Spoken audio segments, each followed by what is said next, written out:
Hello, my name is GEVINBEL. My full name and matrix ID are in this site. My name is VIRGIL Gondipon. Hi, my name is Debra Felix and my matrix number are in this slide. Hello and Assalamualaikum warahmatullahi wabarakatuh. My name is Haji Muhammad AFIQQ bin Haji PALANNA and my matrix ID are at the right side. Assalamualaikum. Hello sir, my name is ELVINA BASIL and my matrix number is as shown in this slide. Hello sir, my name is GRACECATICA NEUMIN. Our team has chosen Canada as our country. The purpose of this task is so the student can learn about the different type of business culture and ethics in different countries, which involve business internationally.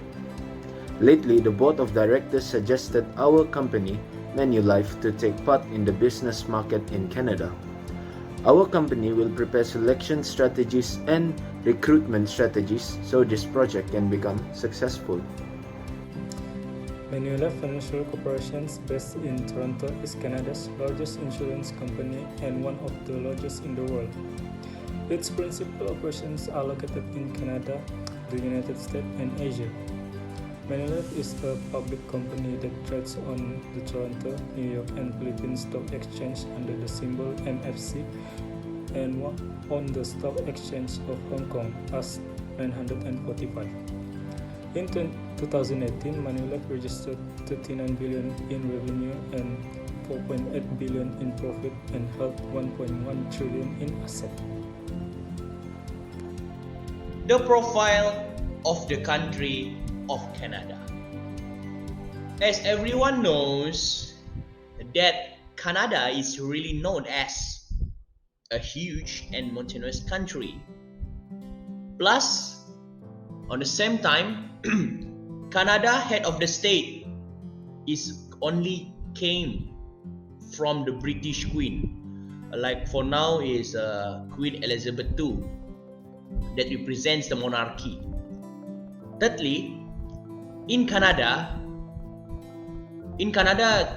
they also can have their own democratic by comprises the parliament, and on the same time they can choose a newly prime minister. Demographic factors such as population, age, and gender are important because they provide a broad understanding of the different characteristics of a population, whereby the information is very useful for businesses to develop a better understanding about the public and make strategic business and marketing plan.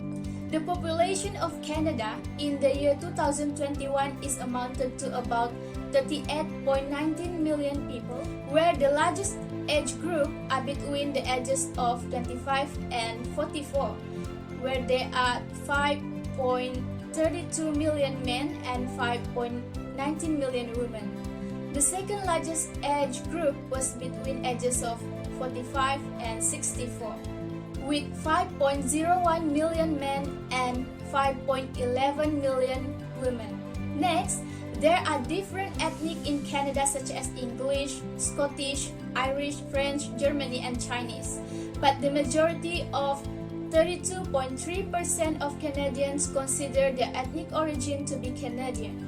In addition, the average age of Canadian resident in the year 2021 is 41.1, in which Nunavut having the youngest average population, and Newfoundland and Labrador are the province that have the oldest average population. Additionally, the largest group of the Canadian population, which is 17.6%, had an annual income between 60,000 and 79,999 Canadian dollars.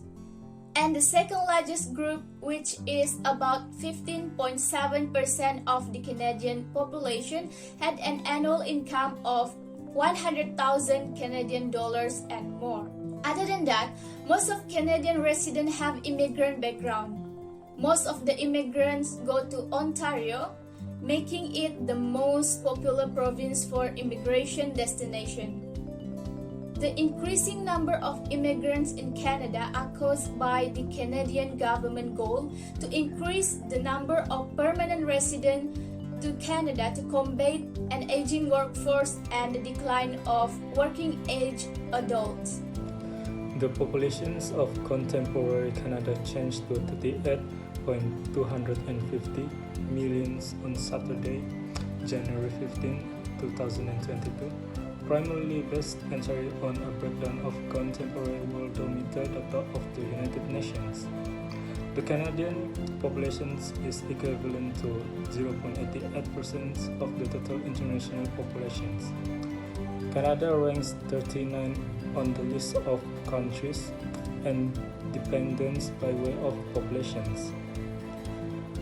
Worldwide net immigration refer to a wide variety of actions among Canadians and overseas that brings extras within normal residential areas.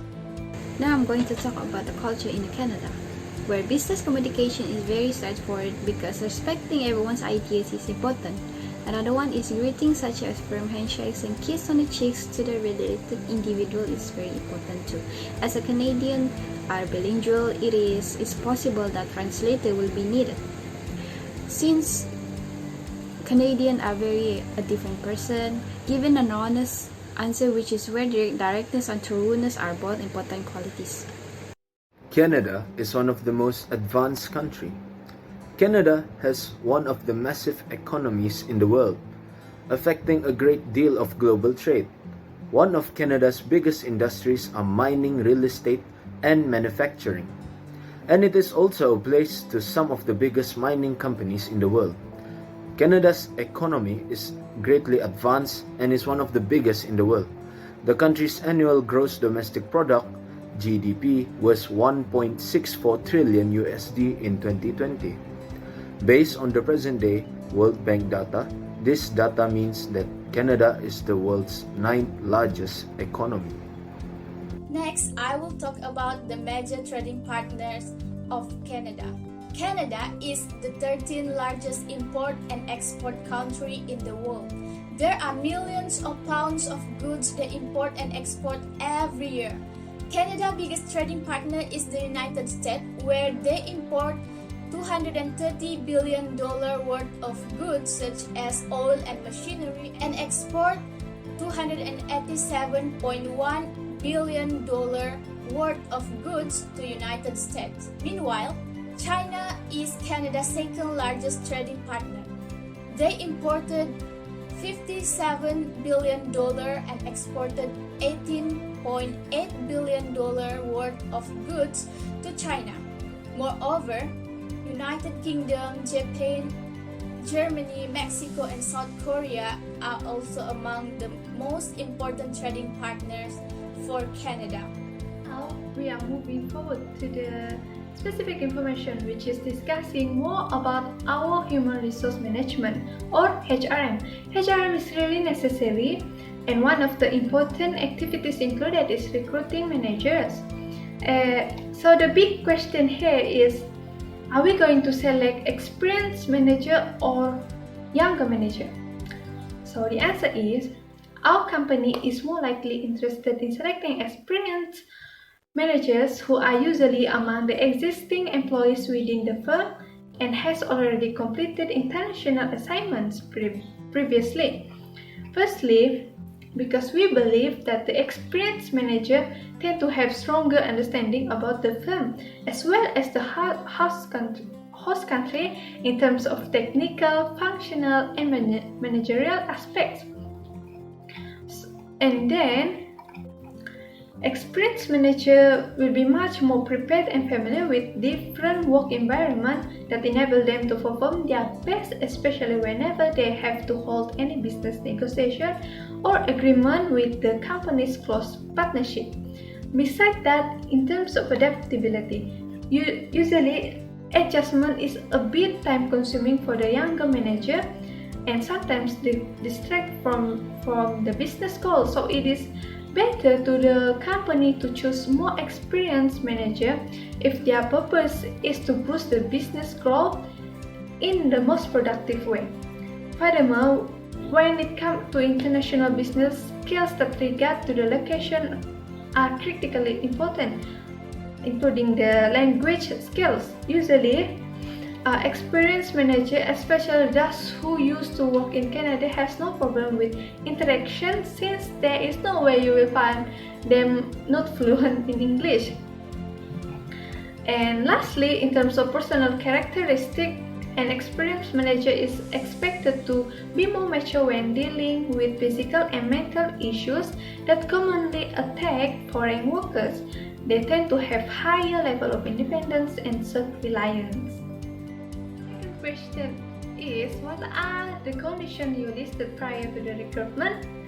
The first condition is that the candidates must have excellent technical abilities. Basically, this requires the candidates to excel in certain kinds of technical skills, including programming knowledge, software proficiency, technical writing, project and product management, and data analysis. In international business, the manager is in charge to show more of his expertise in terms of these technical skills, because mostly tasks in regard to the abroad operation will be weighed on him. Secondly, cross-cultural suitability of the potential candidates. They must have these attributes of cross-cultural suitability, namely cultural empathy, mean they are able to appreciate both differences and similarities between their own country and the host country. Besides that, adaptive thinking, and then it is also important to the candidates to have strong emotional intelligence when getting involved, because they need to be really good in controlling their emotions, even if when they are confronting with critical business situation. And the last but not least is the candidates must have above average communication skills. It will be beneficial if they have excellent networking abilities with foreign workers simply by conducting good communication. And a high level of communication is essential in order to create effective collaboration with team members from other cultures. Our company is keen for someone who is multilingual, or in other words, someone who can speak and understand multiple languages, especially English and French, since these are the languages that are commonly spoken in Canada. And the next one, the method in selecting the final candidate, where we apply objective hiring criteria. We make sure the hiring process are fair and equal in each candidate. And next one is prone in ensuring the top choice matches the work requirements. And the third one is to use computer program to make the process easier. And that after that, to do the interview to specific candidate had been chosen. And the last one, to offer position to the chosen candidates. And the last one, where we deal with the expatriation and repatriation, where we do a negotiation strategies where manager deal an expat worker to the work properly. Next one, readjust after abroad. And the last one, extra attention to avoid distress. Repatriation, on the other hand, to consider the effect on work and personal life, because it changes how they handle situation in the company. Dealing with family members also important. And the last one, to examine each causes that may cause the bad outcome.